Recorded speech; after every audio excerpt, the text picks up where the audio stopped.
Kemi folë këtu që do vishin indianët. Apo? Po, 1 milion. 1 milion. Që s'kan ardhur akoma 1 milion. Kanë ardhur pjesë, po s'kan ardhur 1 milion. Është proces.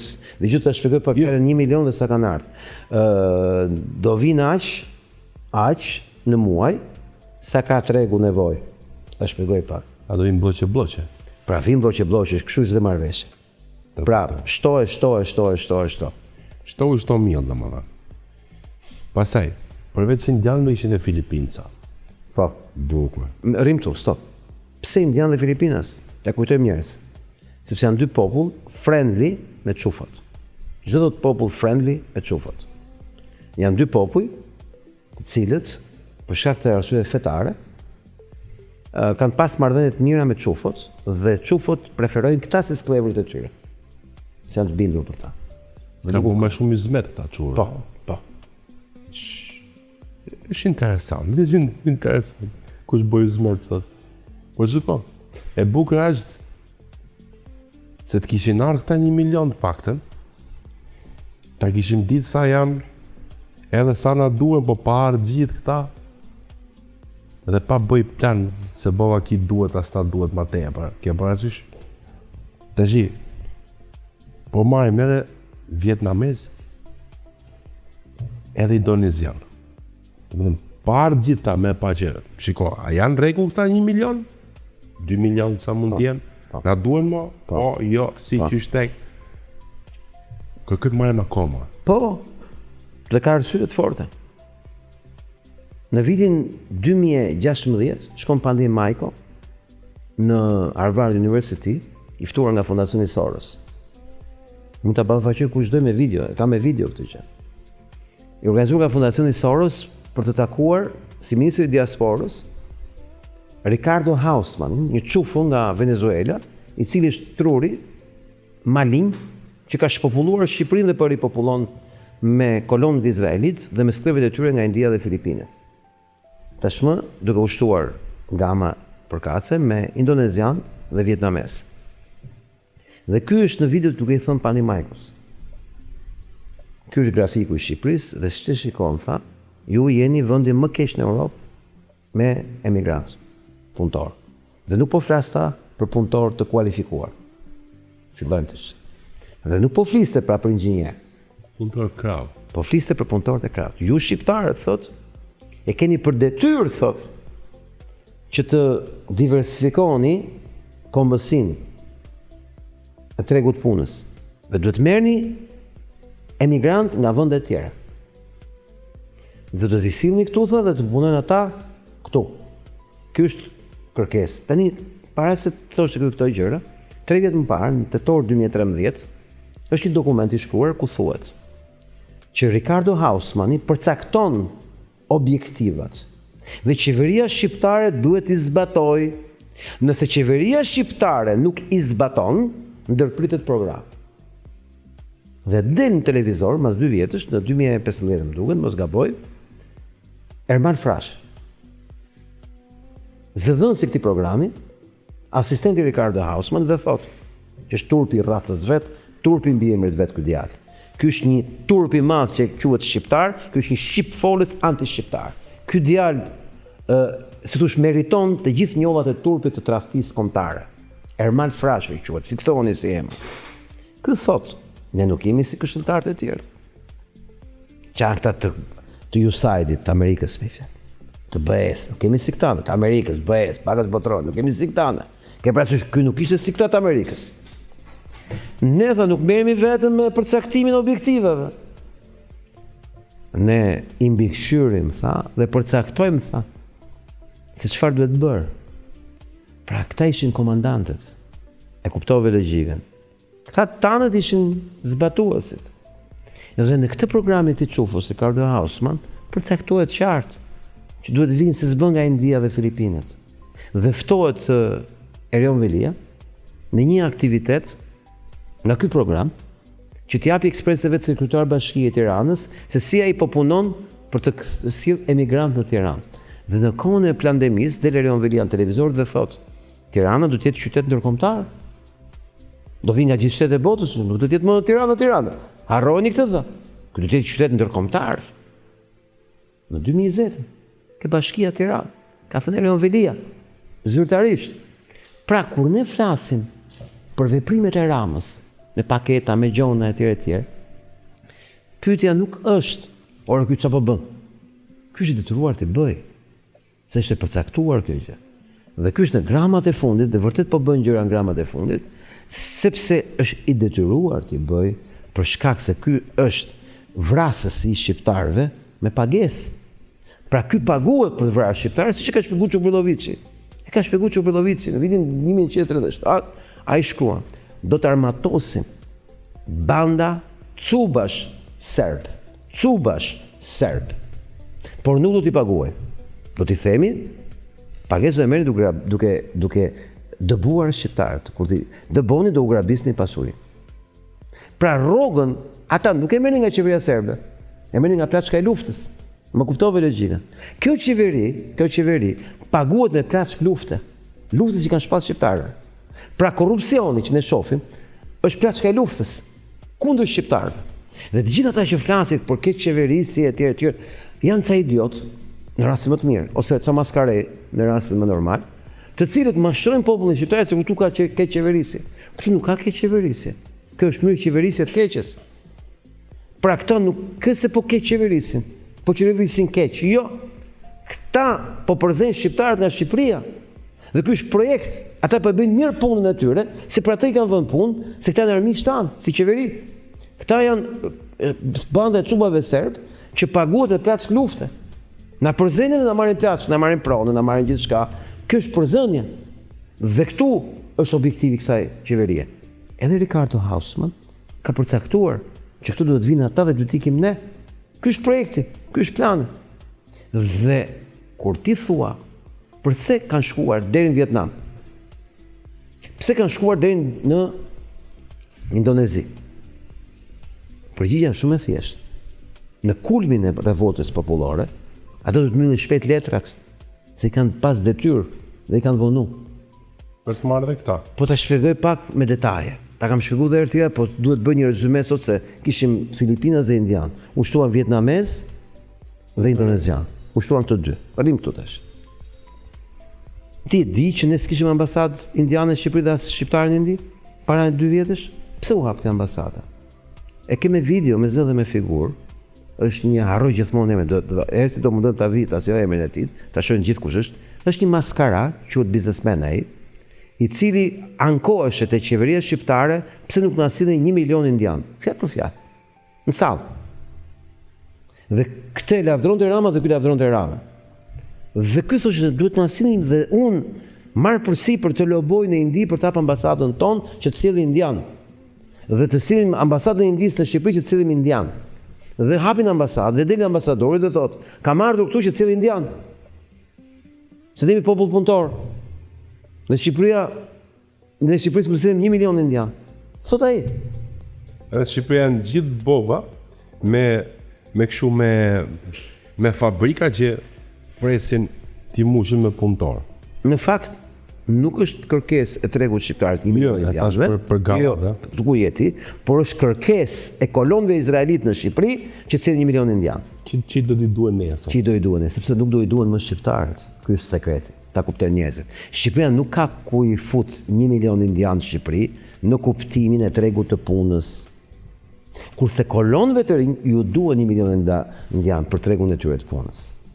Dhe kur këta lidhen marrëveshje zyrtare me Filipinet, kam pa gjithë dokumentat, prap projekti synonte emigracionin Filipinas në Shqipëri. Emigracionin Filipinas në Shqipëri. Kanal Paku.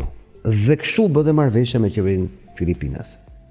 Dhe në marrëveshje përcaktohet që shteti i Filipinas mban përgjegjësi për ata që sjellin në Shqipëri në kuptimin që një Filipinas duhet ta kuptojë që ka probleme me shtetin e vet, nëse këtu nuk sillet mirë.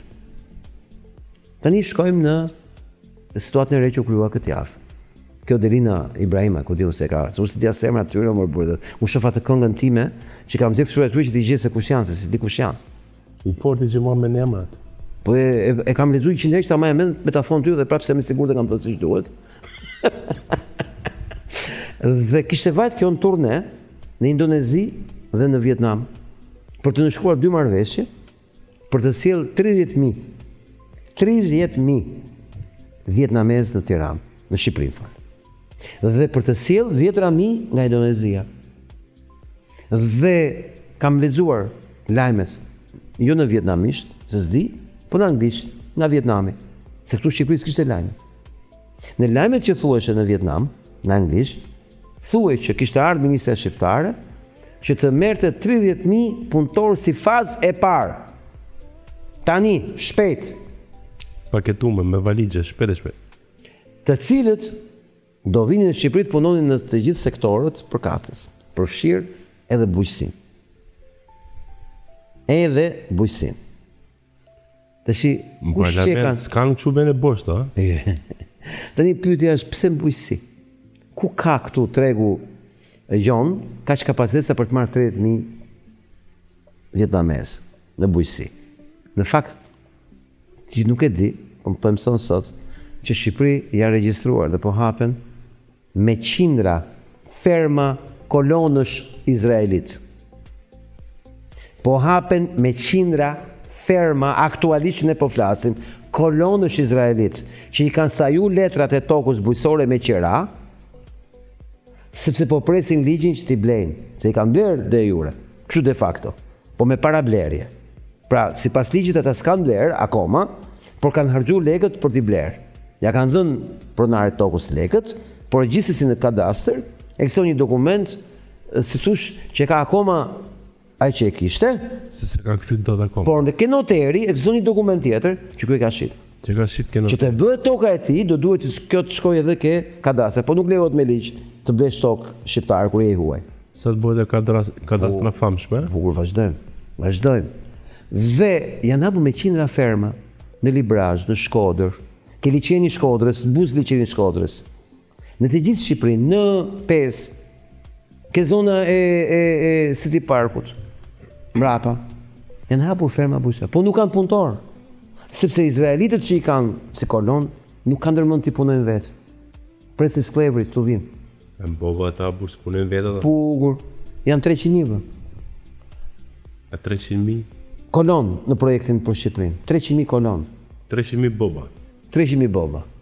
Aman, kur i shef me sy se vetëm bobas, aman ku ma gjëna Bashkë në uniform. Aman se janë boba, klot një boba, sigur janë Kleksana ata, aman keqen. Po ç'a ti themi? Atë lutem tash se shumë e shëmtuar si fjalë kur thu boba. Edhe çufu, edhe bob. Shkuar! Kështu që ti do çufu bën. Ata që më njohin kuptuam se bëra ashtu, se ma njohin kokën, po nesër. Vazhdoj. Tani mendoj pak planin për 30.000 vietnamez. Ku do jetojnë, ku do flenë, ku do anë? Ja prapë se janë bosh apartament. Duhet të kuptosh tash. Tirana është një konvikt i madh. Në Tiranë do jetojnë 1 milion sklevër. Sepse qufot nuk preferojnë të jetojnë në këto pallate, se duken luksoze në pamje. Qufot këto i kanë marrë për punëtorët e tyre dhe për zyrat e tyre, kuptohet. Po qufot nuk do jetojnë në këto pallate. Qufot do vinë të jetojnë përkohësisht të bëjnë gati vilat e tyre në për fermat e tyre, kooperativat e tyre. Dhe vietnamezët u duan qufove për shkak se feja e Vietnamit u përshtatet. I shkojmë në Indonezi, po feja e Indonezisë si përshtate ka. Një arsye bukur se të dy tjerat. Indonezia është një vend që publiku nuk ka pas më raport personal me qufën. Nuk janë të shqetësuar nga qufën. Por arsye pse ka vajt Delina deri në Indonezi për të marrë, është për diversifikuar përqendrimin. Ta shpjegoj pse. Nëse ne jemi 2 milion shqiptar këtu, kësaj që kemi nge 2 milionë 1.800.000, 1.900.000 kemi nge. Le të shtojnë këta me centrin, mashtrojnë këta. Nuk është një big gjash. Se mbushin kutitë e votimit ta, gjë se kur janë 2 milionë 400.000 shqiptar. Është mashtrim, është për ta kuptuar se shqiptarë jemi, shikoni vetëm numrin e nxënësve në shkolla, si ka evoluar nga viti 2000 deri 2026, 26 vjet e fundit, do kuptoni që na kanë mashtruar kur thonë që janë ka shqiptar. Sepse mos shihni statistikat e përmbledhse, mblidheni vetë statistikat. Më kapini shkollë në shkollë, sa vetë ka një shkollë do të merroni kur të merrni sa është vërtet numri i fëmijëve në Shqipëri. Jemi asimi 1.8 milion. Në moment që ai do sillte vetëm indian dhe Filipinas, pra i bie që India po hap një vend në Europë apo jo? Se numri i popullsisë si këta hikne, se ku do punoj indiani? Na paragalon. A thu se kemi 1 milion vende pune bosh, ne, ekonomia më e zhvilluar e Europës. Ke parasysh ka 1 milion vende pune bosh, që do vinë 1 milion indian. Ka 30.000 vende pune bosh për vietnamezët, ka 20.000 për indonezianët, ka 30.000 për filipinat. Ku që janë këto vende pune bosh? Pas kemi një ekonomi kaq të fortë, ne, sa ka nevojë për 1 milion punëtar. Të janë 1 milion vende pune bosh. Aman, ne për shqiptarët po gjejmë punë. Ktu sekreti është që duhet diversifikuar të mos bjerë në sy. Se nuk mund të pranohet që në një vend të vi një popullsi e re dhe quhet pastaj zëvendësuese, apo ja. Dhe arsyeja pse po diversifikohet në Indi dhe jo vetëm në Indi, po diversifikohet edhe në vende tjera, do kesh marrëveshje tjera ti po i lam ne këta. Ka të bëjë me faktin që nuk duan të binë sy vetëm me një nacionalitet, sepse numri i indianëve që do vi këtu është gjigant, shumë i madh. Është gjigant, shumë i madh. Ti e pe aksidentin e fundit që ndodhi me një kamion që ra ke Tegu apo. Ishin 2 shofer egjiptian. Kishin marrë kartat e si quhet, patentat. Lek. Nuk e di me lek pa lek, të pa zhurnuar, të pa bërë asgjë. Dhe ishin gati pa patentë, ishin me patente egjiptiane. Dhe këta njerëz prodhuan një aksident që u shkaktua vetëm nga mosnjohja. Bish nga ura me kamion o plak, unë jam abit. Unë thes me shpejtësi. Se njëfshin Tiranën. Nuk e di. Unë se dishe që ishin I kishin punësu këtu, pa rregulla pa gjë. Dhe të gjithë ta që vinë, zëvendësues atje, po tregoj historinë e Voltit. Volti kishte marrë punëtor shqiptar me motora. Një ditë burrat do të dalin gjithë protest, do më pyete pse kanë dalë, sepse u kanë ulur rrogat. Janë zitash. Fakt ky është projekti. Zëvendësos shqiptarët. Do të tregoj të fortë. Vetëm një sekond, para se ma thuash. Po kjo. Arsyeja e Voltit që e bëri këtë punë është legislacioni jon favorizon emigrantët e huaj të punojnë, jo shqiptarët. Ul çmimin e. Jo, s'është vetëm ulë çmimin, jo. E favorizon emigrantët e huaj. Ta shpjegoj pse. E kanë bërë ligjin që të mos ketë asnjë target të kombëtarës brenda, interesit kombëtar. Ka target vetëm një marrëdhënie të ftohtë biznesi, ku qeveria shqiptare i kërkon llogari i biznesit pse s'ke marrë të huaj. Po. Se është projekti Hausmanit që u ka kërkuar këtyne. Zoti ma. Shiko, ajo që disha me treguar fort fare, është i gjë e bukur për këto, për shqiptarët vëlla. Se sot mund ta shtypësh një me motor rrugës, e se ke problem fare. Edhe di pse. Para ca ditësh pashi një aksident interesant që më boni përshtypje. U foti makinë kështu në kthes, në rrugë, jalla truni për të kthy pa gjikata përpara me motor, a kupton? Dhe të zhvesh shpëqen qon, kuptimin e fjalës. Po s'prish punë. U kthy se kishte me. Ai që erdhi me motor ishte nga këta, shkretët. E ulli shtëju për tokë. U quaj shkretët me qetësi, kapi motorin, e nxori aty ansor, po e shifte. Ky apo kjo se nuk e pash kush ishte në timon, ky shqiptari, përveç se nuk begenisi dali nga makina fare, priti hapi ky rrugën, ky çushti për tokë, që doli me pa motorin vërda, u fut e iku për terezit vet. Sikur ishte një Po. Edhe qenin do kujdesesh. Po të them gallat e madhe, ai shkreti. Mori atë motorin kështu për dorë, nisi ushtri me gjithë motorin. Mori për dorë dhe filloi duke ikë. Tashi, po si shqiptar ai me motorin fluturonte sipër ke kofka makinës, ti e di si not. Po.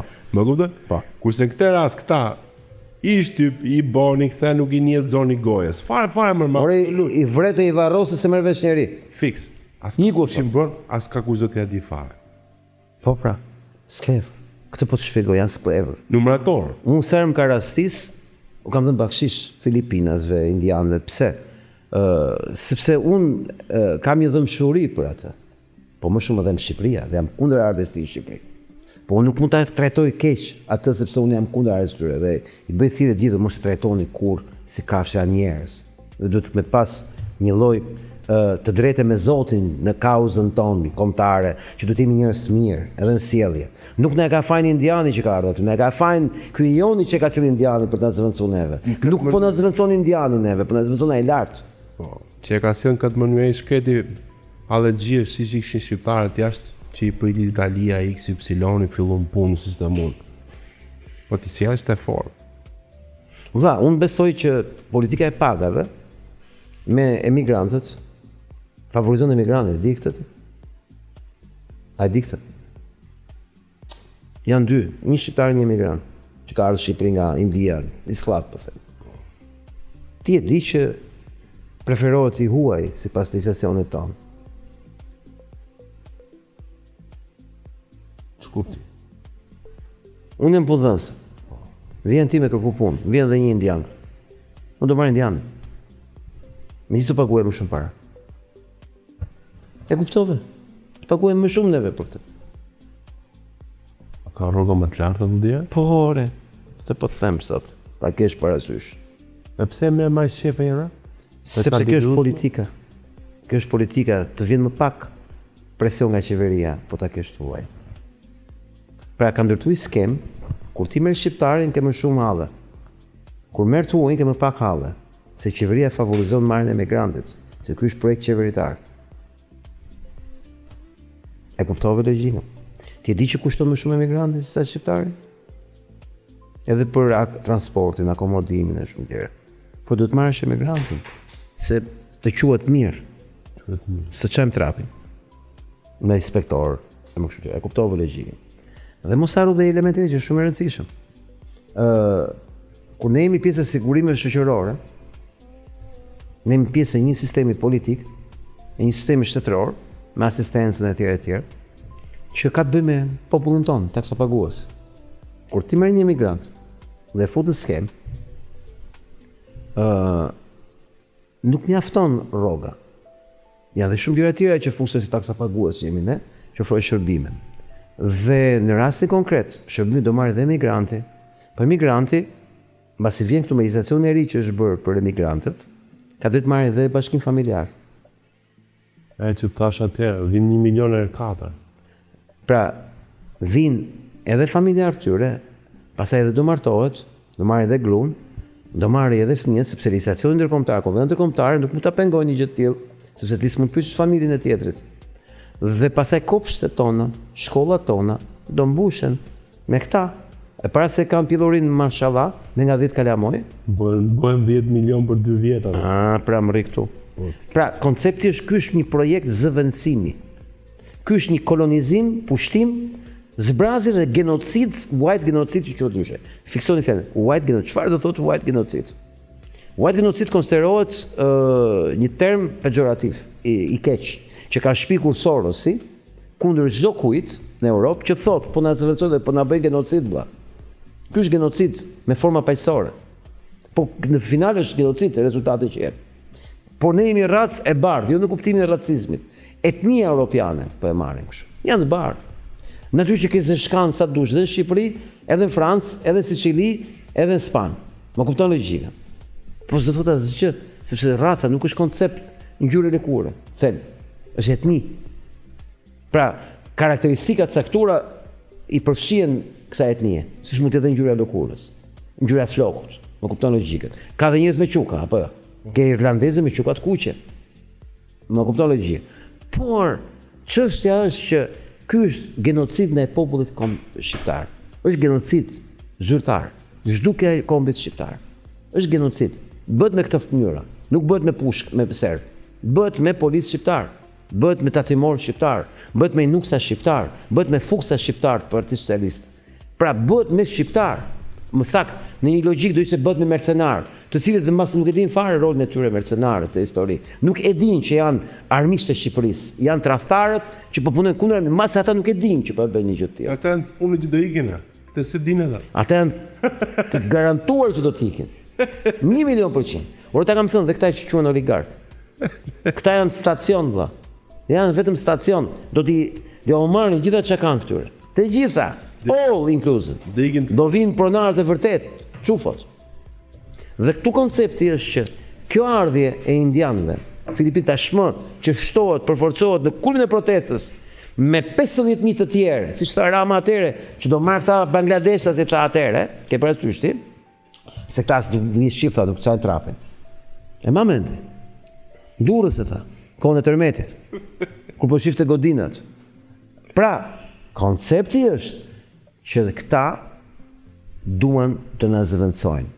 Dhe çdo shqiptar që nuk e kupton është boll i trash dhe kot që lodhemi t'ia shpjegojmë se është i cop gomar që s'pe kupton që i ka ardhur ke shtëpia vet halli. Dhe janë këta idiotët që kanë hallet e vogla të përditshmërisë, po të marrim imigrantë se do punojnë për ne mirë, më mirë se ta shqiptarët. Thonë biznesmenët. Çfarë idiotë se kuptojnë që janë të përkohshëm si stacion, që është proces më i madh, është kolonizim. Edhe këtyre do ja marrin pasurinë. Se indianët që ky ka sot do t'i ketë nesër padroni vërtet çufa. Ky është thjesht i përkohshëm. Janë kaq të trashë se kuptojnë këta që thonë ama se mirë bëjnë që sjellin. Dhe ti po të them me kemë dokumenta. Ambasada e Indisë është hapur në Tiranë dhe ambasada e Shqipërisë është hapur në Indi me ndërmjetësinë e biznesmenve shqiptar për të sjellë 1 milion indian që e ka thënë në sallë.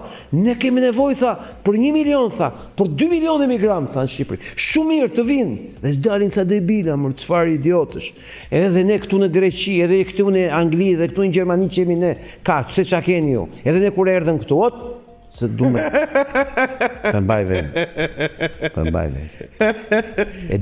Sekond. Pas këtëria për e dorës. Jo, sinqerisht, psikologjikisht, ngarkohem tilla raste, që jam gati t'i hym drut, më të bukurit tjetë. Marri cop dhe i gjuj ku t'i dheni, ku t'i djegi, kur guxojnë dhe i thonë këto fjalë. Atë ndjesi e kam kaq të brendshme, kaq të fortë dhe me zorë mbaj brenda vetes tim jam njëri qytetar, nuk zje me grushta dhe të bëj sherrë rrugëve. Po sinqerisht, më vjen kur më shkruaj në Facebook ca plera, po më dhe ne këtu në Itali, edhe këtu në Gjermani, ka emigrant, pse bëni racista? Po neve kur ish, aty vjen vetëm ta rraf, mos ja pas i shpjegim, vetëm ti hyn ndruhe mos na loj. S'do ngopesha në atë çast. Për kokë time është një ndjesi, një revolt kaq e madhe, mër kafsh. Po kaq shumë urrë Shqipërinë më. Po jemi sot 2 milion më idiot.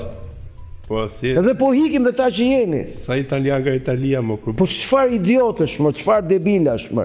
Çfarë gomerës janë këta që i ka bë lavazh truni, kultura woke dhe s'kuptojnë asgjë, që ne po zhdukemi si kom. Si janë kaq të tresë, unë e di shumë mirë këta njerëz, nuk janë anti-shqiptar, më beso. Po janë thjesht idiot. Po idiotët marrin qaf. Fix. Ndjes, se unë zefa. Unë zefa me veten, të fol me veten. Shiko. Pse themu që ne me vërtet marrim me sportivitet, sepse janë ca tema vlla që pse të thash parë, i pas ke vënë frejën e dorës të reja. Sidomos kohët e fundit. Kjo është ka filluar të bim pesh. Kjo është gjëja më e vështirë që ke ti, ata të tjerë që janë atje, edhe unë ka herë se ti flet unë i kam në kantado frejë dorës, ti e di, gjimoni maj kantado, nuk i shloj iq. Se për zotin e sforco me fol, me shpjegu, duke pas që temun, duke qeni karikushëm gjatë gjithë kohës, du ta kupten njerëzit, që je i karikushëm me mlef, për shumë idiotësina dhe të arrisht të shi, me qetësin më të madhe, shpjegoj 3 ora Altini, Gjona, që njerëzit i kuptojnë me qetësi, bëjmë një batut nga stresi, dhe në fund fare pasaj, kur s'ba më uj, po s'ba më ullase. Tha njoni, alti dhe ati flet gjatë, tha usë të dëgjoj do të. Po. Përgjigjemi shumë e thjeshtë. Dash më dëgjoj, dash mos më dëgjoj. Ti po ja heq vetes mundësinë, nuk e heq unë. Unë kështu di me fol, dhe nuk e trajtoj një çështje me 5 batuta, sepse aftësia për thënë 5 batuta është talent. Unë nuk është se më mungon, e kam përdorur shpesh. Problemi qëndron që këto janë tema që kërkojnë thellim. Njerëzit duhet të reflektojnë, nuk duhet lodhen nga veshët. Harxojnë kohë sa të duash, këtë podcast mund ta kenë në audio, unë i garantoj 1.000.000%, të mos kena asnjë dyshim për cilësinë e kësaj bisede. Pra nuk është një bisedë kot. Ti je të bindur për këtë gjë për një motiv shumë thjesht. I sfidoj të gjithë të më krahasojnë si personazh në botën e komunikimit publik për njohuritë që kam. Do ta kuptojnë që hyke njerëz që kanë njohuri. Pra ato njohuri që kam ja vlen të harxosh kohë me gjumë vesh. I kam të mirat, më të këqijat, i kam super ekstreme, super normale, të pranueshme, të papranueshme, të papranueshme për ty sepse ke tjetër mendim mbi botën. Nuk ka rëndësi kjo. Është e sigurt që koha që po harxhon kur më dëgjon, është kohë cilësore. Edhe kur i kundër meje komplet. Sepse e kanë fituar betejën me kohë, nëse biseda është cilësore apo jo. Pra, kur ti dëgjon diçka që si e dakord, po që është cilësore, ja vlen, është si ta them unë ty s'pëlqen një lloj gjëje, po s'mund thua që cilësinë e ka të keqe. Më kupton logjikën, cilësinë e ka të mirë. Ja vlen të harxhosh kohë me cilësi të mirë, para se mund të jesh kundër totale gjërave që themi. Po ngjoje për kuriozitet më? Pra, i bim gjatë i bim. I themi me thellësi i themi. Jem botën që 5 minuta duhet dëgjoj robi. Ndryshova. Është mashtrim. Kur ti ke kohë vetëm 5 minuta për dëgjuar diçka do thotë që ty ta kanë fut, sepse nuk mësohen gjërat me 5 minuta. Harroj atë punë. Edhe i kongë gjë për. E dyta, për të qenë kundër meje duhet më dish çfarë them. Më dëgjoj me vëmendje. E sigurt që mund të mos jesh dakord dhe ke drejtën tënde të Zotit. Po s'mund të më gjykosh me 5 minuta. Po s'mund të gjykosh gjërat e të botë me 5 minuta. Ky podcast, dy tjerat me Shpendin dhe me Altinin, janë një proces që s'ke nevojë të ndjekësh gjitha. Ndishaj sa mendon. Po mos u anko pse janë gjatë gjërat. Janë ashtu siç duhet të jenë. Këto gjëra kërkojnë analizë, nuk mund të thonë me 5 fjalë. Çka kam thënë sot, çdo 5 minuta, po ta marrësh të ndash me segmente, është informacion i vlefshëm. Mund të jetë, është dakord, si është dakord, është tjetër gjë. Po koha cilësore është harxuar çdo 5 minuta të çdo pjese. Nuk ka pas ujë në diskutimin tim. Këtë e them për ata që janë pak kënaqur me mënyrën se si unë i marr gjërat me nget madhe, me kohën e dur për të shpjeguar.